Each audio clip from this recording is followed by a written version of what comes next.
All right. Oh, recording in progress. All right. Welcome, everyone. We are going to give a couple of minutes before we really kick things off. And in the meantime, what I'd love to know is what word currently describes your onboarding buddy program? We have this awesome Mentimeter here, which will pop up the words that people type in. And I think it'll just be really good to see where people are starting from or what they're currently thinking about their onboarding buddy program. So we'll give people a few minutes to join. We can start using our Mentimeter that'll give us our word cloud here, which hopefully will be, yep, non-existent. Yeah, it's a good one. We'll use this for people, and Lexi has the link and the code in the chat if that's a little bit easier than pulling it from the slide. What else do we have? Oh yeah, non-existent is a big one. That burgeoning. Oh, burgeoning. That's a good word. I like that. Fun. I think non-existent is probably what's bringing some people to the webinar to begin with, right? Haphazard. Oh, I love this. Okay. We'll go back over here again just to make sure people have seen it. We are going to take another minute or so before we dive in to talk about what word currently describes your onboarding buddy program. And we have this lovely Mentimeter word cloud that's being generated. What buddy program? Oh, goodness. We're starting off saucy today, I think. Boring, inconsistent, unstructured. This is giving us a really good sense of where people are starting. And I really think that a lot of these things that we're going to be talking through today are going to help hopefully change these words that we're seeing so that it moves from non-existent and unstructured to something with some real structure and guidelines around it. All right. Love that. Thank you so much, everyone, for participating in creating this word cloud. It is mesmerizing to watch. All right, so why don't we go ahead? It's 3 minutes after, so let's dive in. Today, we are here for how to build an onboarding buddy program that people actually like. Before we dive in, I just want to do a few kind of housekeeping notes about how we're going to spend our time together and then who you are spending your time with. The session is going to be about 45 minutes of presentation and then about 15 minutes for the Q&A. We really want this to be an interactive experience. So when we ask questions, or if there's something that we say that you find interesting, you want to learn more about, put a question in the Q&A, which you'll find in your Zoom toolbar Q&A.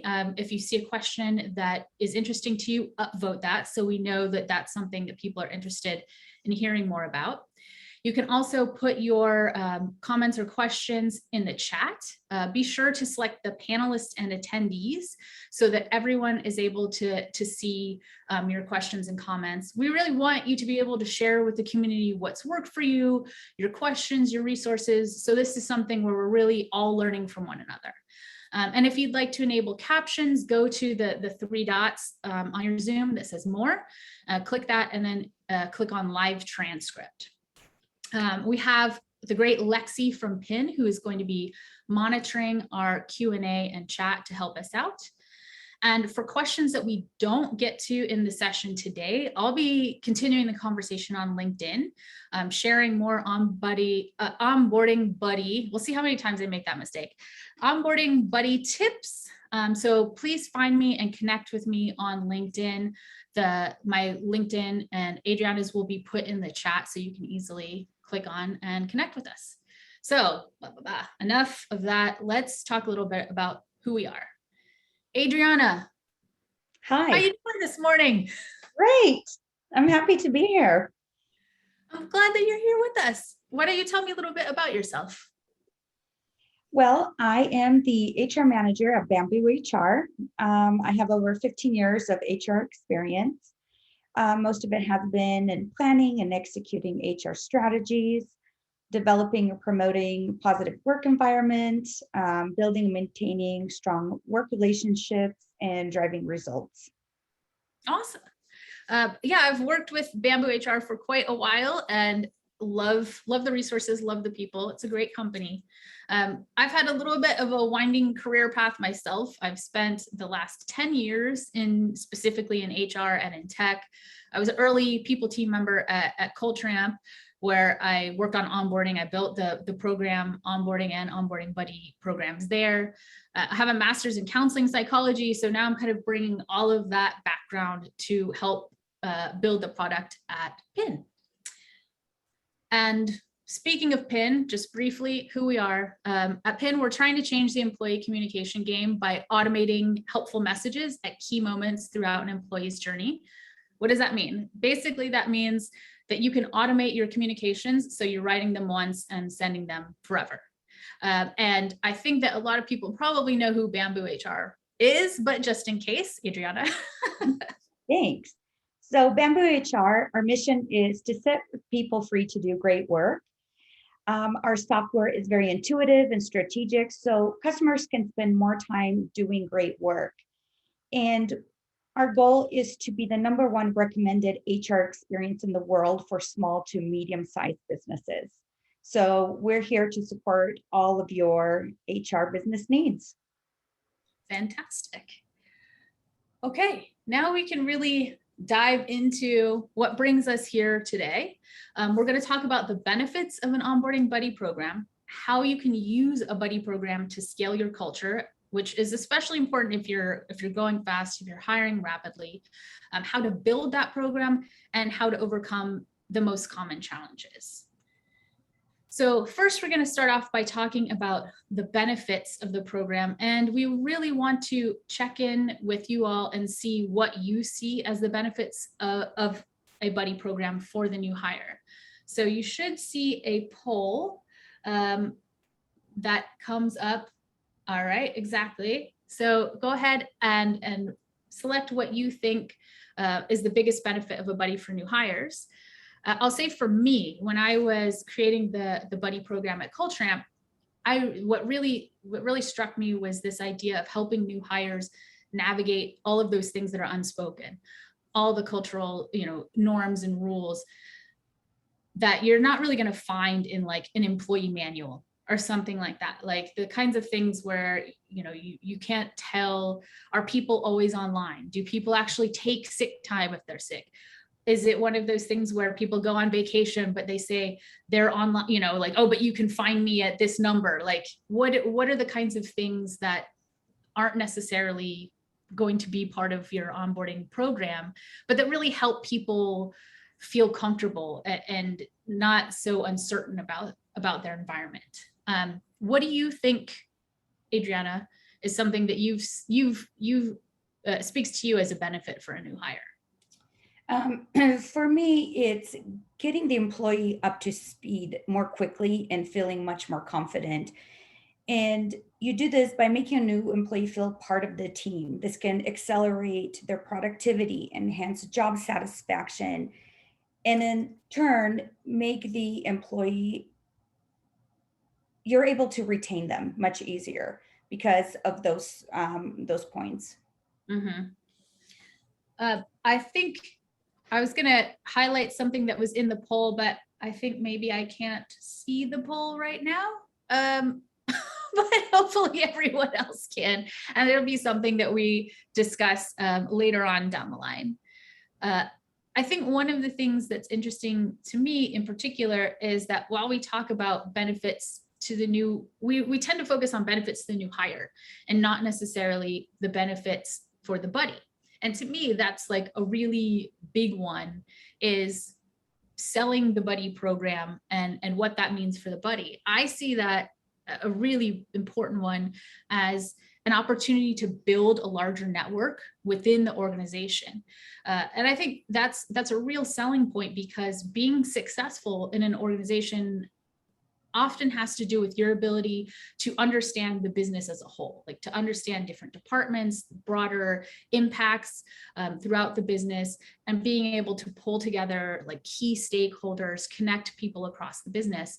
So that's something that, you know, for me, I've found really like a good selling point for a program. In terms of what do you see as a benefit, like really kind of being able to sell to the buddy? For me, it goes back to leadership development, mentoring, coaching skills. You can look at the 70-20-10 model. So 70% of our learning is through experience, 20% is through social learning, and 10% is from formal learning. So that 20% is a huge chunk in developing employees' skills and confidence. So again, it's setting your best foot forward, allowing that opportunity for the employee and the buddy to learn and grow. So I think that that is just a really big selling point, at least for us. Yeah, and it looks like from the results of the poll that the navigating through the organization is really big one as well, in terms of what people are seeing as a benefit to the buddy.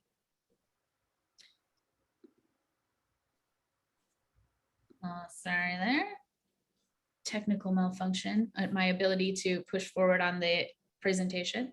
And then lastly, of course, we know that an organization wants to benefit from the program as well. So I know this is something you and I have talked about previously, Adriana, is about the impact on engagement and retention. What are your thoughts on that? Like how this can benefit the organization? So when people work for a place where they're part of an awesome team, they feel connected, they feel that they're part of a friendly workplace, it really helps with that staff retention because they're already feeling welcome, they're feeling a part of the team, and it's a place that they want to be a part of. So we all want to work at a place where we have friends, where we're happy, where we're enjoying our kind of work-life balance. It helps build an immediate personal connection between the new employee and the organization. And then in turn, it helps to build job satisfaction. So those are all just very positive attributes that the employee gets from day one because of this buddy. They're taking them along this journey, right? Rather than starting day one, not knowing what to do. Yes, you have your new hire paperwork, things like that you need to fill out, right? But who's going to show you those ins and outs, right? And having that automatic friend is just, how awesome is that?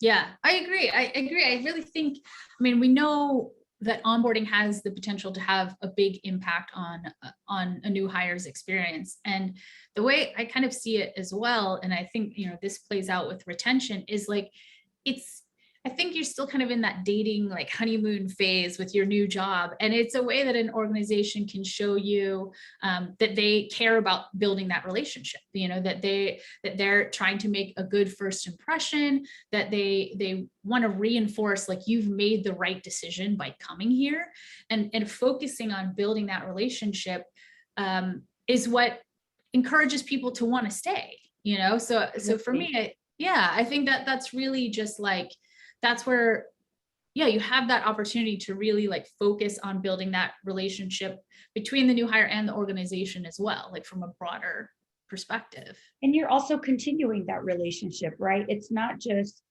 getting them in the door and hiring them. It's about continuing. And I think that also showcases that the company is invested in the employee, which I think again goes back to retention, job satisfaction. Mm-hmm. Yeah, exactly. And I think I want to highlight it. It sounds like we might need to do a little bit of context, because I'm seeing that some people might not be sure about what a buddy program is. And we're going to get into this a little bit later, because we don't want to be too prescriptive and say that it must fit and look in this box and look this way. But ideally, at its basic, what an onboarding buddy program is it would complement your onboarding program. So you would have the different, resources and structure, orientations, things that happen when a new hire joins. And the buddy is someone who is maybe a little bit outside of that formalized, HR or manager process that helps you get acclimated to the organization. And like Adriana is saying, is kind of that friend, that friendly face that helps you navigate a new experience, essentially. So hopefully that provides a little bit of background about what it is loosely and what it's meant to do for the new hire in the company. And it looks like, in terms of what from the poll about the benefits to the organization, it looks like increased employee engagement and the social connectedness are the two things that people are really seeing as the large benefits as to the organization for having an onboarding buddy program.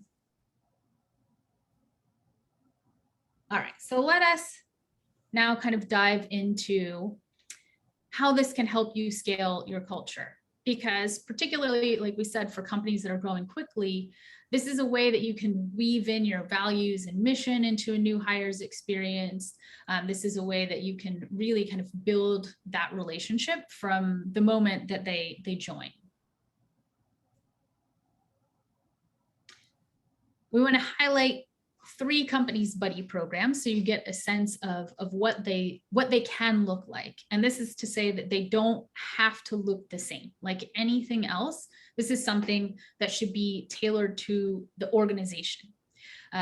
Adriana knows they have a program at Bamboo HR that it looks a little bit different from the program that I put together at Culture Amp.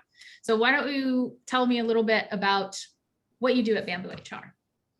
Thank you. So we don't have a full on buddy program that's company wide. It's very specific to one of our divisions, which is our CX or customer experience. So what happens is the employee goes through all the necessary training. It goes on for a few weeks. Once they complete that training, they are then paired up with a mentor, which is a peer-to-peer. This is where they have an opportunity to see side by side the daily work that is conducted. This is really the opportunity for the employee to ask questions that perhaps they would not feel comfortable asking their trainer or their manager. That peer-to-peer relationship is really critical. And in the feedback that we have received thus far, it's all been very positive. And it seems that employees are getting more out of the mentoring when they have that peer-to-peer versus when they're going through the training. Now, the training is very critical because when they actually are paired up with that mentor, then everything kind of clicks together, right? But now they're getting more of that personalized one-on-one, somebody they're going to be working with, they're doing the same job. Again, they're able to ask questions. They can help them, maybe fine tune some things. Provide more clarity on the culture and how things are run in that department, in the organization. And really they're building that relationship. And then this employee has a peer now or a friend in this mentor as well. Yeah, I think, and you bring up a good point in what you're saying, and this is something that I've thought about as well.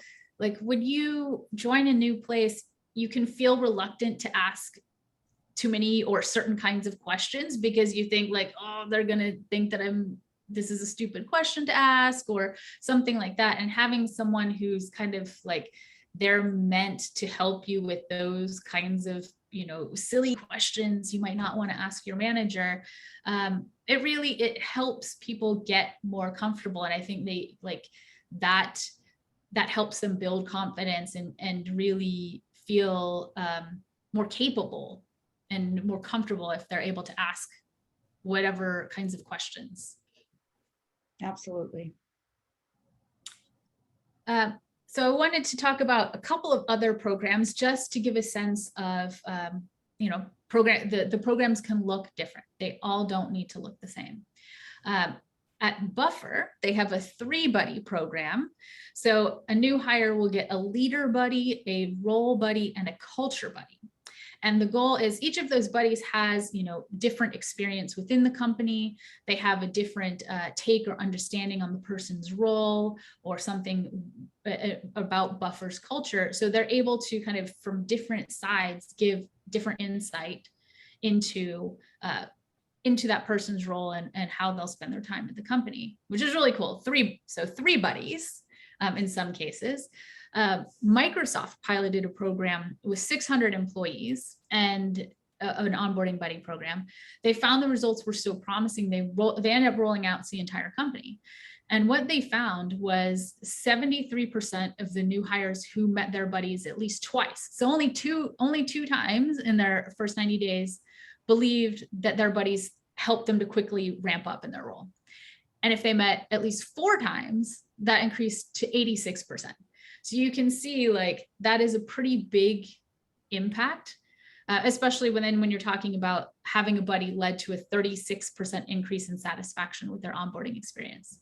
So if you're a company that's, really hiring rapidly, growing rapidly, and you think about like that level of uplift just by implementing an onboarding buddy program, like that's pretty major, And I think too, not that we were kind of talking about before, like we don't want to necessarily pressure that the buddy and the new hire have to be friends or have to be best friends, but being able to build that kind of friendship relationship can have a really huge impact on an employee feeling engaged, even their sense of well-being. And that translates into how they're engaging and working with customers as well, which, I think speaks to what you're doing at Bamboo HR in terms of having that program directly can impact the experience that your customers are having. Absolutely. Yep. Because again, and I wanted to clarify, I saw a question in the chat. Our mentor program is a buddy. So same thing, just different terminology, but it really gives them a sense. Again, you can go through all the training, but then you're taking what you learned in the training and putting it into action. When you're seeing that buddy or that mentor, how are they interacting with the customers? What are some of the maybe unique little one-off things that perhaps wasn't covered in training? This really helps accelerate that new employee and helps them be able to support our customers much quicker and better. Yeah, absolutely. This kind of goes into a little bit of a question I see is one of the popular questions in the Q&A right now, is around how do you set a buddy program when your employees work remotely? And I'm not sure if this is something I can give a little bit of an answer, give you time to think about that question. I would say that when at Culture Amp, when we're doing the buddy program, we were already a distributed workforce before COVID hit and everyone went remote. So we were, I think, already kind of building that muscle. Like the buddy didn't necessarily need to be someone that was sitting in the same office with them, because you get used to part of what you need to do in those environments is work. Your team might not all be co-located.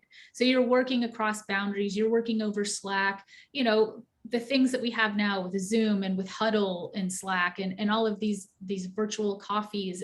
There are ways to kind of make that work and it think about it in remote terms, as opposed to it being just something where everyone needs to sit in the same space together. And obviously, like it's again, one of those things that you tailor to whatever the experience is, whether that's co-located, distributed, hybrid, fully remote. I think there are tweaks that you can make to really to adapt it to what will work for your organization.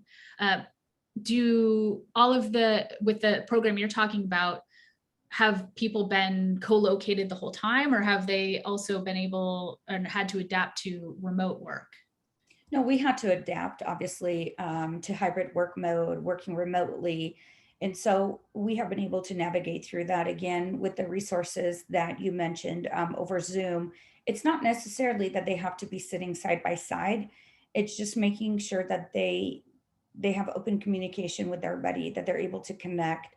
They can connect over Zoom. The buddy can show them when they're on calls with customers, how does that work? They can connect virtually, and that has worked for us.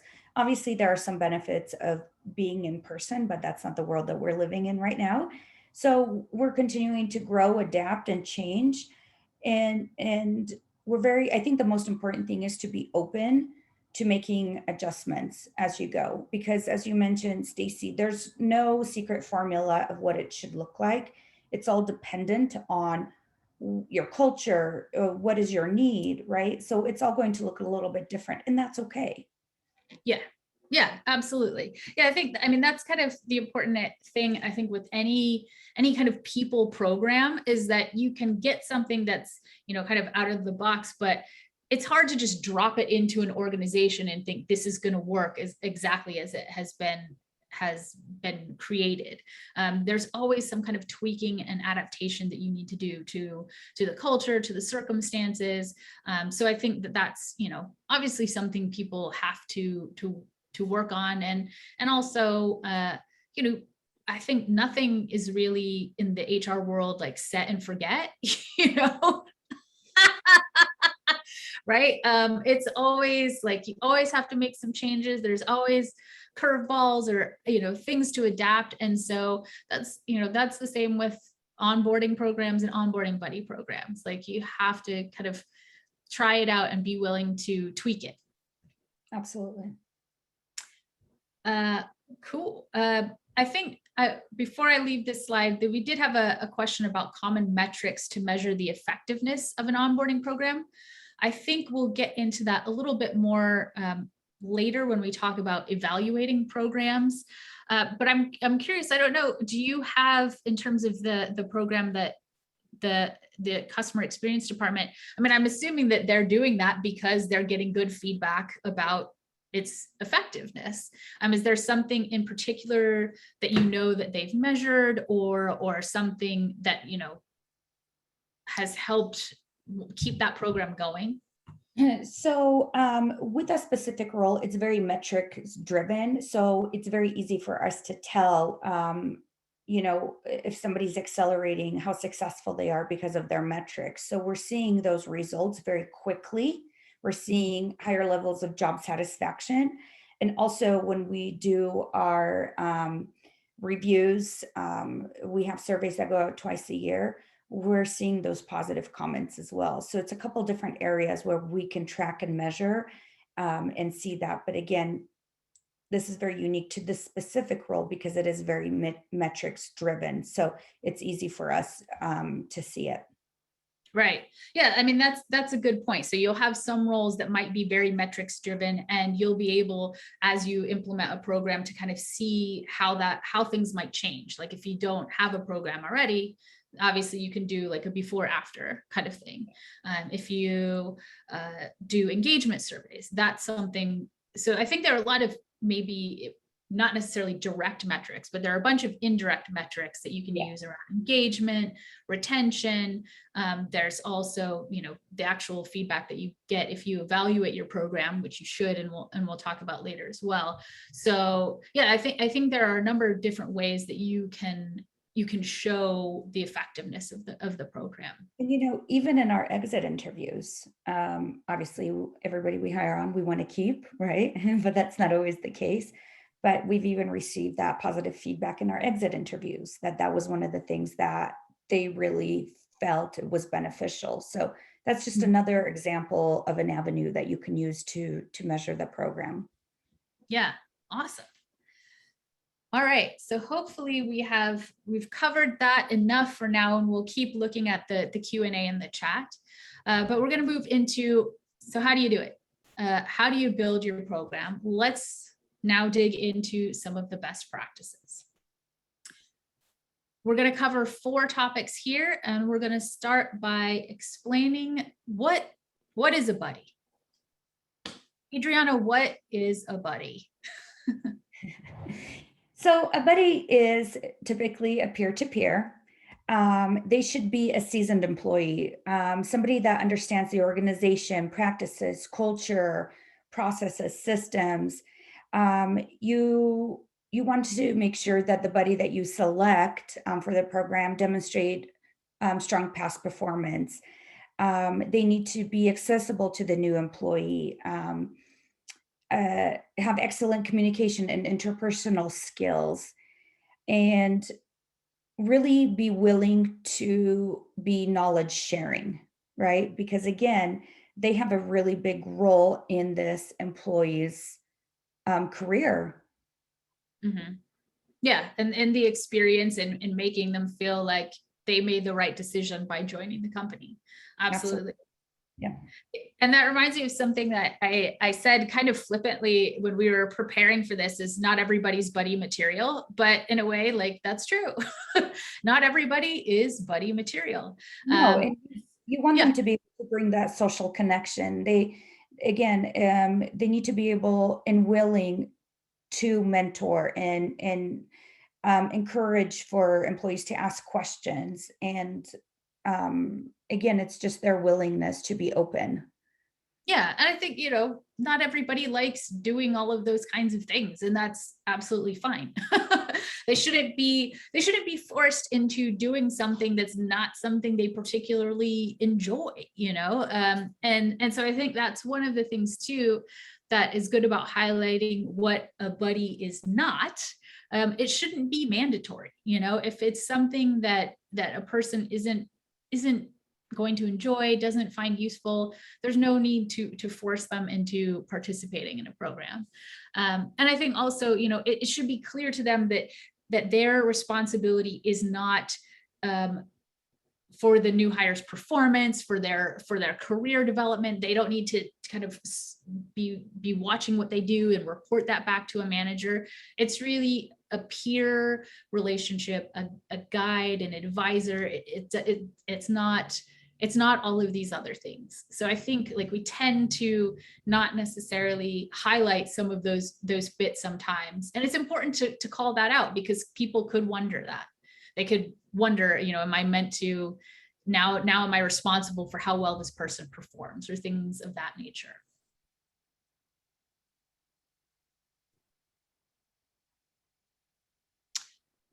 And this is one thing we talked about too, in terms of when you're telling somebody what a buddy is, what a buddy isn't. Part of this is really about helping them understand, what are they agreeing to? What are they getting themselves into?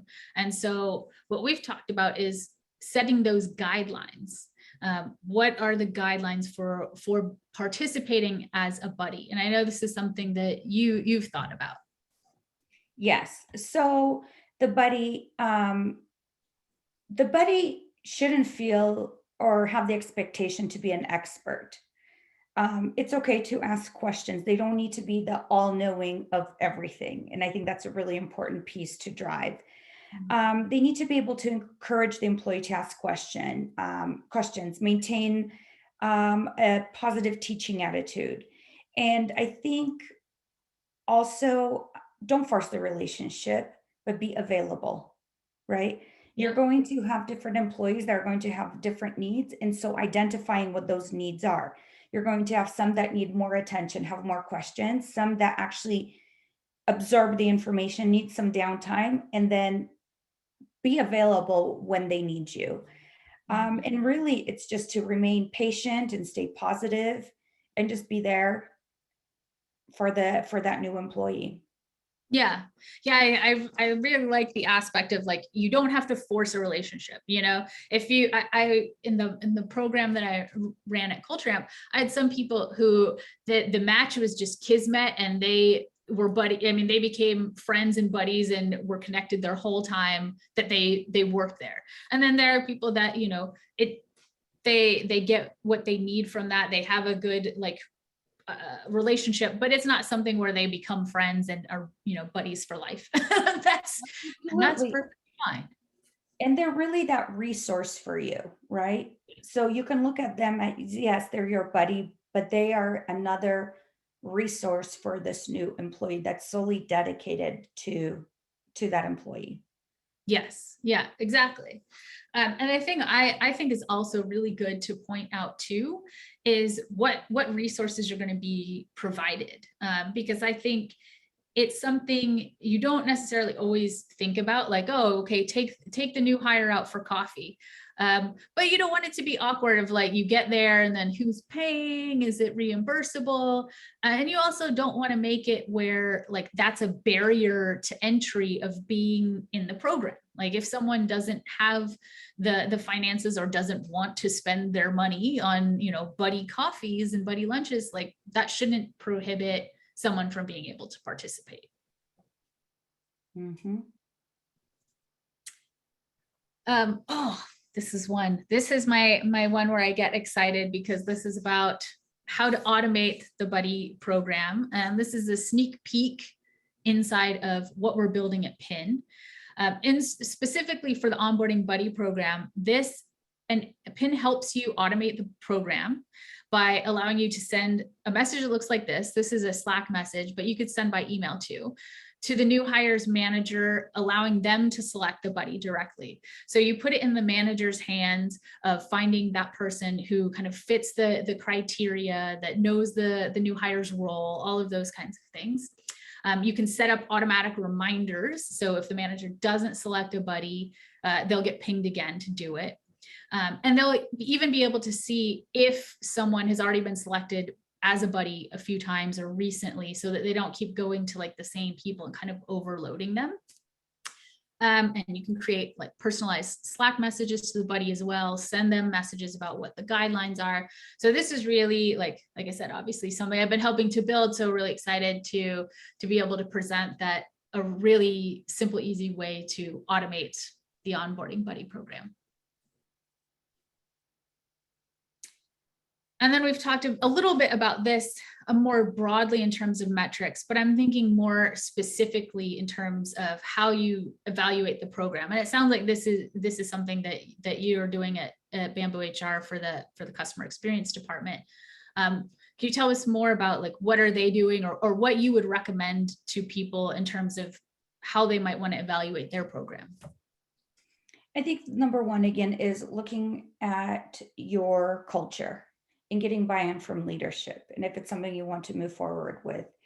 And again, it's not a one fits all kind of thing. So be open and willing to make changes and tweaks. Again, does it make sense to roll it out to the entire organization? Does it make sense just for a specific department like what we have going on? That doesn't necessarily mean that we won't roll it out eventually to our entire organization. But right now what we have is working, and it's working well. And does it make sense though to have it trickle into other areas? Possibly could, but we need to be open to have those continued conversation.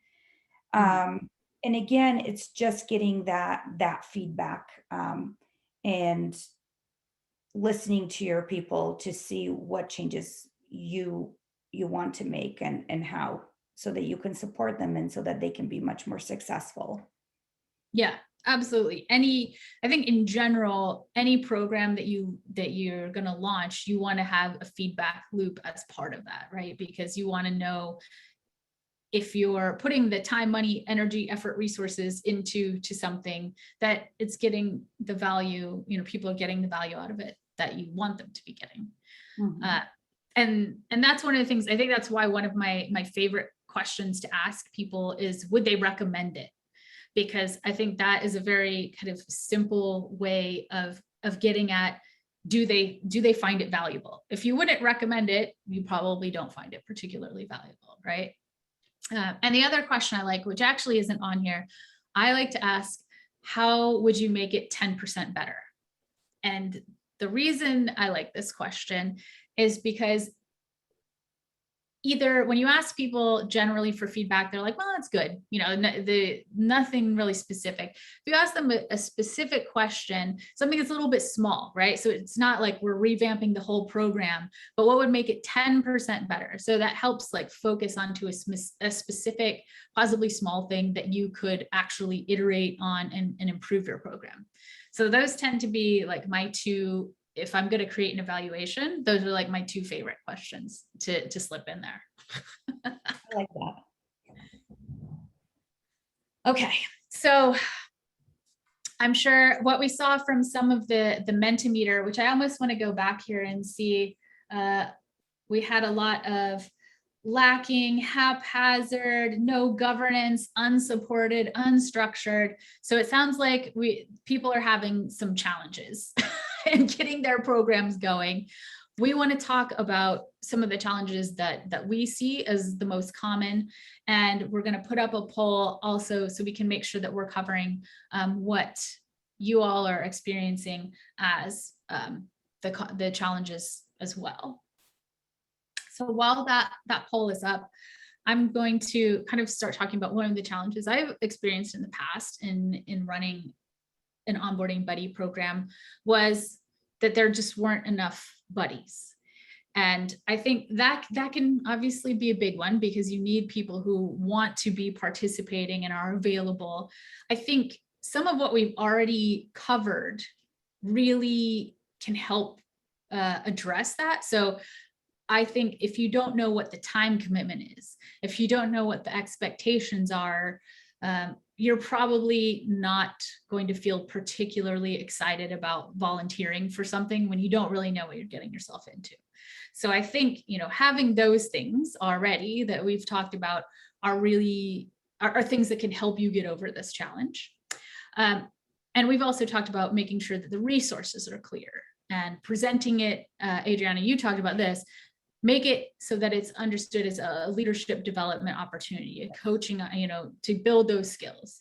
I think that then the extra tip I would add on top of all of those things that we've talked about is to think of your new hires as future buddies. So when you're doing that kind of wrap up and you're getting, they've transitioned into past their first 60 or 90 days, you're checking in with them, ask them if they would be buddies. You wouldn't necessarily want them to be buddies right away, because they still need to settle in and get acclimated, but it kind of helps you to build that pipeline of future potential buddies. So for me, that's the extra little cherry, I guess, on top of all of the tips that we've already given today. And that looks like that was about the second one as the biggest challenge, was not enough buddies. And it looks like the biggest one, 58% of people said people don't feel like they have enough time to be a buddy. And I think this is one of the things that you were talking about as a challenge. So how do you think people can address that obstacle? I think, again, it goes back to looking at your culture, and most importantly is having the leadership buy-in. And another really important aspect is, let's not overcomplicate it. I think sometimes when we're rolling out programs and initiatives, we tend to overcomplicate them. And this doesn't have to be a complicated process. It should be a very positive experience for the buddy and for the employee. I think sometimes as HR professionals, we're like, oh, great, another project that we have to take on. No, share that accountability. Have the managers be the drivers. They know their department, they know their needs, they know their top performers. Provide those top performers opportunities to be leaders, develop them. They can do this with the buddy program. And again, don't overcomplicate it, make it simple. All you need to do is outline a timeline, go through this is what a buddy is, right? Back to what Stacey, what you were saying, a buddy isn't somebody to do the employees' performance reviews, right? They're really there as a resource, right? So again, it doesn't have to be this scripted, long drawn out process, but a resource to the employees. So I think that that's really important.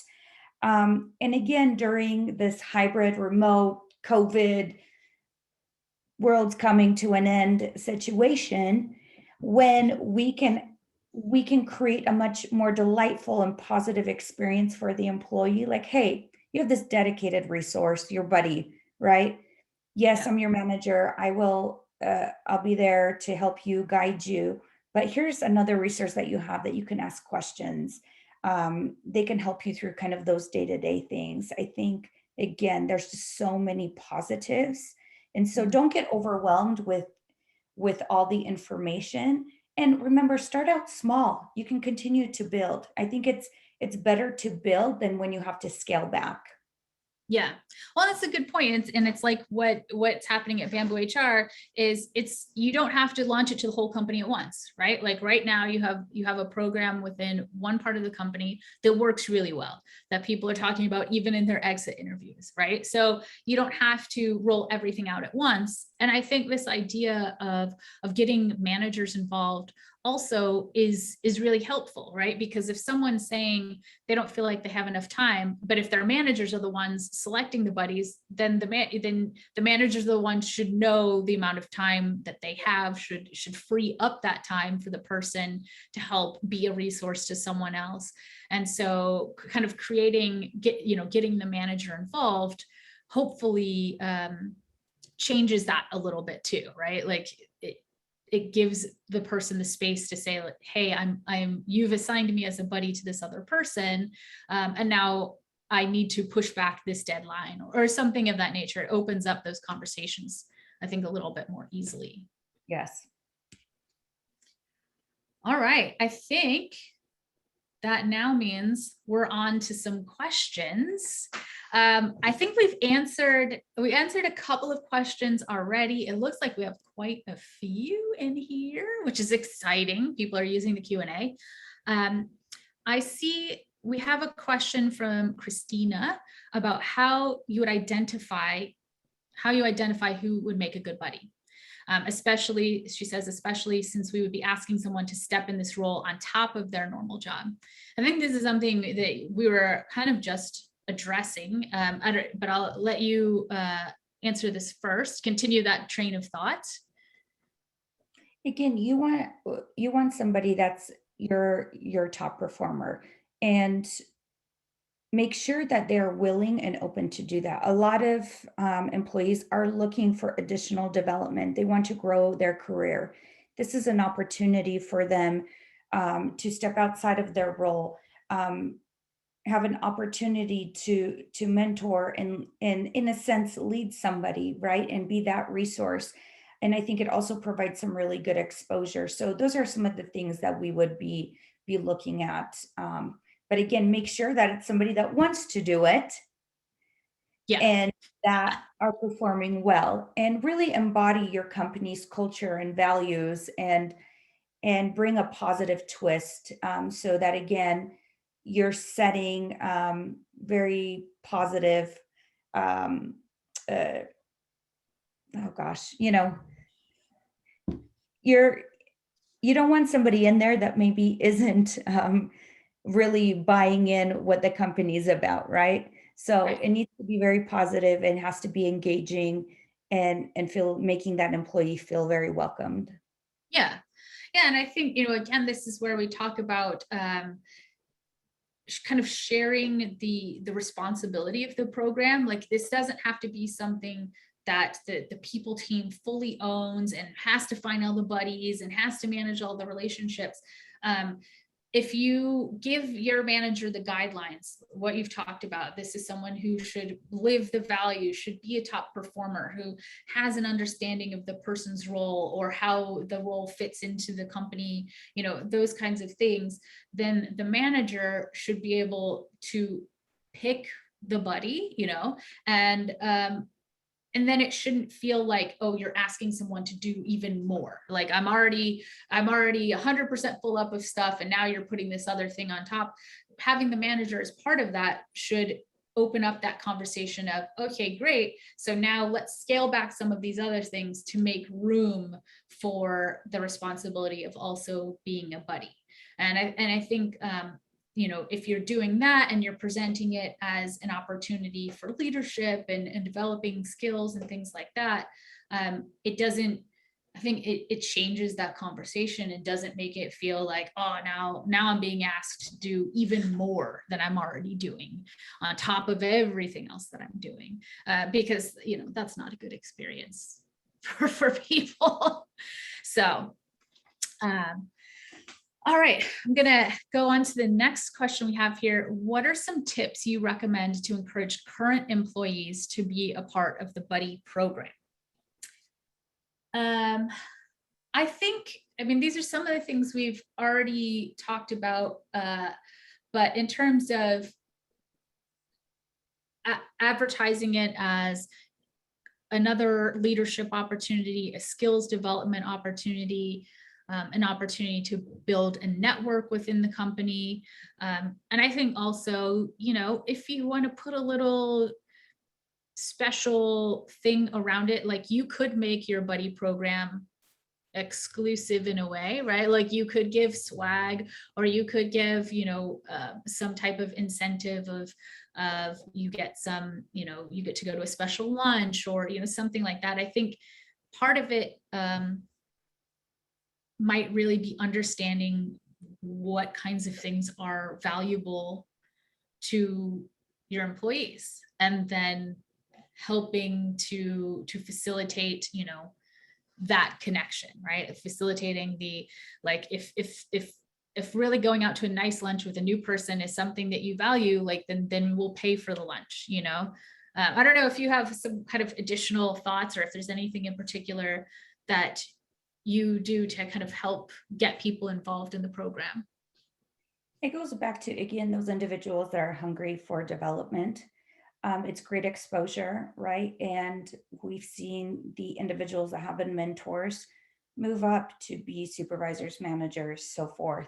And so they're already demonstrating those leadership skills. But somebody that is an individual contributor is doesn't mean that they're not successful. They're still successful. They just have a knack for being a mentor, and they really are engaged and thrive on that. So again, it really boils down to the manager know more in depth their people, what the needs are, Mhm. and who is willing and open to participate in this. And back to what you were saying, Stacy, as the new hires come in, identifying early on, like, hey, you went through this program.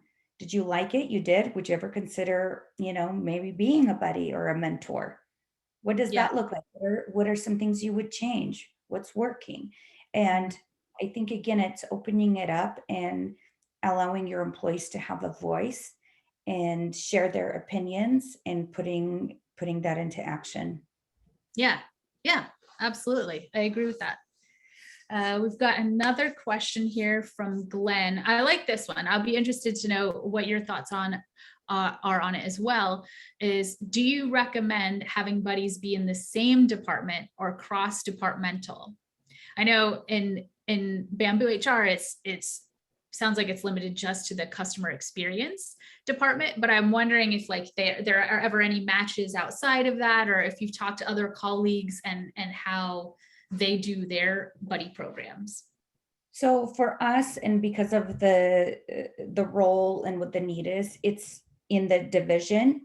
Hmm. So it's important because of the role that they'll have.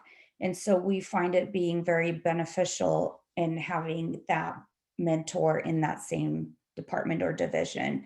And with some of the colleagues that I have spoken to, it seems that the trend is that they're more likely to be in the same realm. So Hmm. typically you wouldn't have somebody that's in engineering have a buddy in finance, right? Usually there is some kind of a common denominator there for them, that they're in the same kind of a role. But that doesn't mean that it wouldn't work.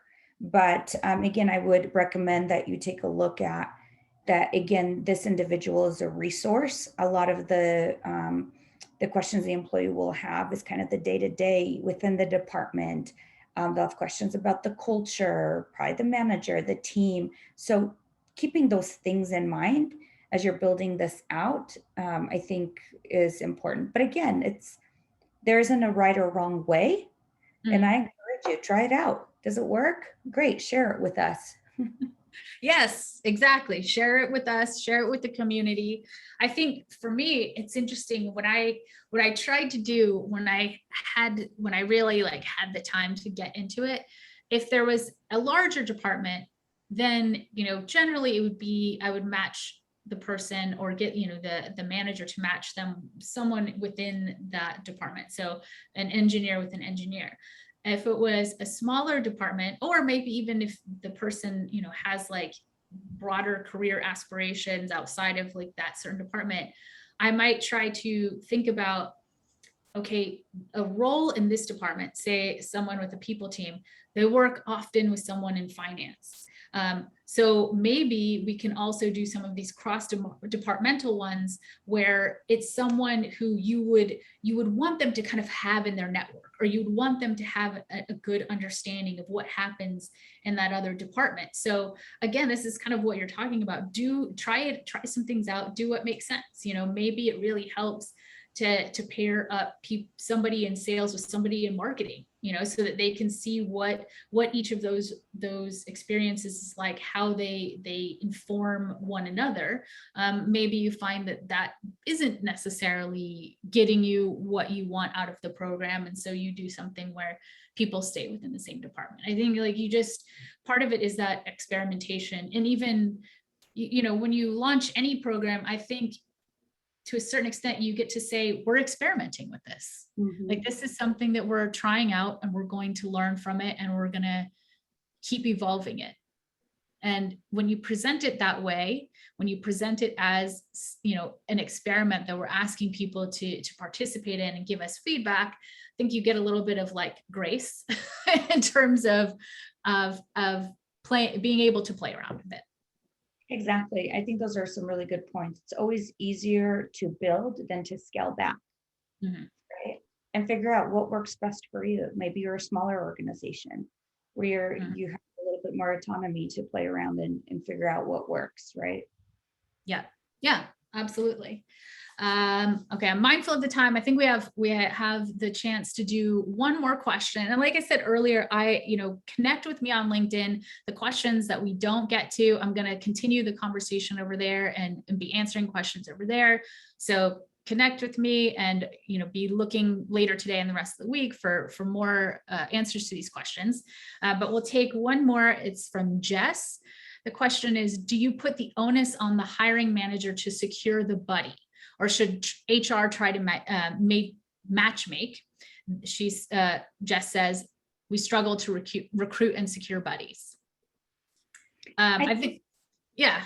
Sorry, I think that HR definitely plays a role, because in HR, we are really the business partner. We're there to support the manager, but it's really up to the manager to make those decisions. We're there to help them and maybe figure out, what are the roadblocks? How can we overcome them? Does it make sense to have this person A or person B be a buddy? Why? Help them kind of dissect the information. But really the manager is the one who, again, they know their department, they know their people, right? Or they should. And I think it's best for them to make that decision rather than, somebody like me that maybe doesn't interact with this individual on a day-to-day basis, right? I don't know what their bandwidth is, or their capabilities to the degree a manager would. Right. Yeah, I mean, and I think that too. When I remember when I was first putting together the onboarding program at Culture Amp, it was really like, I think the idea was kind of like, oh, that's something that the people team does. And I was thinking like, no, this isn't, I don't know everything that your team member needs to be successful. Like I can give them some basics and really set them up with a good foundation. But to think that you can kind of like, oh, you handle all of that and then I'll come in later. Like it doesn't work that way. They really do need to be involved if they want the new hire coming in to feel comfortable, to get the foundation, to understand their role really well. They need to be involved in that process. And so I think, like you're saying, the people team's obviously involved, but the hiring manager, the manager is more likely to understand the ins and outs of their department really well, and then and be able to help find a buddy who's really going to be appropriate. All right, so we're going to do a quick wrap up. Thank you so much for joining us. We do have actually a special offer from PIN that Lexi, our great head of marketing from PIN, is going to jump on and tell everyone about. Hey, you're on mute. Okay. Hey, it's me. It's Lexi from PIN. If you've gotten any of our marketing emails, that's from me. Thanks for opening them. Thanks for being here. Yeah, really excited to tell you about this. I don't know why the details aren't showing up there, but until through September 26th, you can get 1 year of PIN onboarding for free. I will repost the link here. So all that awesome automation that Stacy was talking about matching buddies, knowing if someone's overloaded already as a buddy, will automatically be available to you. So thanks again, Stacy and Adriana, for a fantastic webinar today. We do have so many questions that we weren't able to get to. So like Stacy mentioned, hop over to LinkedIn to continue the conversation. And then we'll also be working on a Q&A blog for you to get some of those top answers. So thanks again for joining us. Have a good day, everyone. Thanks, Thanks, everybody. everyone.